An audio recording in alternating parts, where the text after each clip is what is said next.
Rawteur. That's the line every outlet ran with this week. And according to him, the legal battles of the last 7 years wiped him out. His Baltimore home was auctioned off, and now he's living in hotels and Airbnbs. Now, on paper, it sounds dramatic. A 2-time Oscar winner drifting from place to place. But once you actually read the articles, the story, it doesn't hit the way he thinks it does. Because calling yourself homeless while staying in hotels and Airbnbs is disconnected at best. Because that word, homeless, it has weight. It means something very specific, especially in a country where people are sleeping in cars and fighting for shelter beds. Meanwhile, the hotels that he's staying in probably cost more than the rent most people pay. Probably cost more than my rent, right? It doesn't make him sympathetic. It makes him look out of touch. And I can almost guarantee the media latched on to the word homeless because it's spicy. It pulls clicks. But even if he said it casually, the way it's landing is rough. And honestly, it's in horrible taste for someone supposedly trying to rebuild his reputation. Then there's the part where he says that he needs someone with enormous respect and authority like a Spacey or Tarantino to basically bless his return. And the way that reads is tricky because on one hand, you can see the humility when you remember his interview last year where he was basically fighting back tears. But then on the other hand, saying those names out loud feels entitled. It feels like he thinks Hollywood owes him a comeback. And in 2025, that's not how this works. Especially when most people don't even know that he was acquitted. That part of the story never makes the headlines. The allegations do. And every single time he speaks, the world gets reminded of the worst versions of his name. And that's the real obstacle here. Every comeback attempt triggers the same cycle. Controversy resurfaces, old allegations get reposted, and studios get cold feet. Meanwhile, you look at younger actors dealing with backlash like Sydney Sweeney, and even her situation isn't comparable. What he was accused of, the scale of it, the timing, the headlines, the House of Cards firing, the documentary that aired last year dragging everything back up.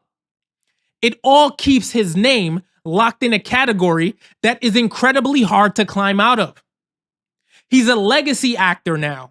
His name was the value. And once you're a legacy act and your name is associated with something so dark, even if you're acquitted, that shadow is louder than the verdict. And honestly, I don't think the interviews help him. They hurt. Because every time he sits down to talk about his pain and his struggles, the focus shifts back to the allegations. The empathy never lands. The media just cherry picks the most dramatic lines and runs them as headlines. Instead, he should be doing the exact opposite. Light conversations. Hot ones.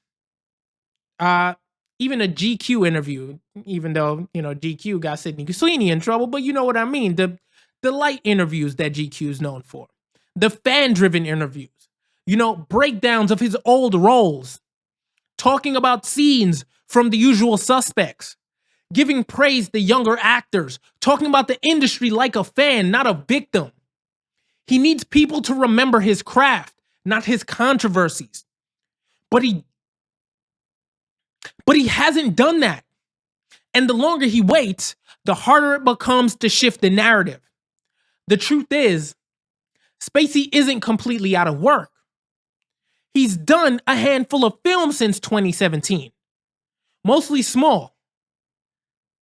And he has several projects lined up for the future.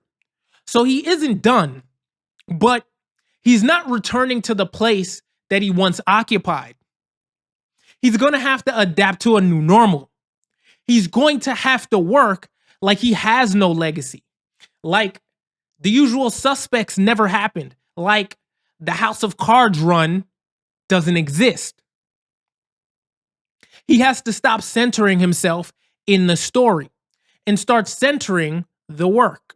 Because if every time his name comes up, it's tied to the same controversy from almost a decade ago, his legacy will end up defined by that, acquittal or not. And that's the irony here. If he wants an actual path forward, he has to stop talking about himself. Stop the sad interviews. Stop the dramatic framing. Stop looking for sympathy. Start giving people something else to talk about, because talent alone won't save him. Legacy won't save him. And Hollywood definitely isn't looking to save him. The only thing that might is shifting the story away from Kevin Spacey, the headline, and back toward Kevin Spacey, the actor. So what do you think? At this point, is there still a real path for Kevin Spacey? Or has the window quietly closed and he just hasn't accepted it yet? Let me know in the comments below. And for more industry insights, check out this video right here.